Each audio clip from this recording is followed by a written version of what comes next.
मुंबई अहमदाबाद राष्ट्रीय महामार्गावर धानिवरी गावच्या हद्दीत आज दुपारी प्रवासी वाहनाचा भीषण अपघात झाला असून यामध्ये 2 ज्येष्ठ नागरिकांचा दुर्दैवी मृत्यू झाला आहे। उद्योगपती सायरस मिस्त्री यांच्या अपघाती निधनाप्रमाणेच वाहनाच्या मागच्या आसनावर बसणाऱ्या या प्रवाशांनी सीट बेल्ट घातला नसल्याने त्यांचा मृत्यू झाल्याचे दिसून आले आहे। डहाणूकडून गुजरातकडे दुपारी 1 वाजल्याच्या सुमारास निघालेल्या वाहनावरील चालकाचे नियंत्रण सुटल्यामुळे वाहन रस्त्याच्या खाली उतरून कडेला असलेल्या खड्ड्यात कोसळले। वाहनाचा वेग जास्त असल्यामुळे वाहन खड्ड्यात पडल्यानंतर 2 ते 3 वेळा उलटून 50 मीटर लांब फेकले गेले। अपघातादरम्यान वाहनाच्या पुढच्या बाजूला बसलेल्या पती पत्नीने सीट बेल्ट लावल्याने ते जखमी झाले असून वाहनाच्या मागच्या आसनावर बसलेले व्याही रमलाबेन आरिवाला आणि अमृतलाल घिवाला या 2 ज्येष्ठ नागरिकांचा जागीच मृत्यू झाला। या अपघातात चालक व त्याची पत्नी गंभीर जखमी झाले असून त्यांच्यावर कासा उपजिल्हा रुग्णालयात उपचार सुरू आहेत।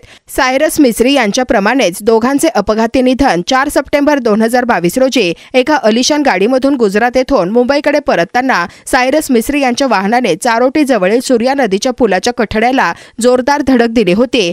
या अपघातासमयी गाडीमध्ये मागच्या आसनावर बसलेल्या सायरस मिस्त्री व जहांगीर पांडोल हे अपघातादरम्यान आपटले गेल्याने त्यांचा जागीच मृत्यू झाला होता।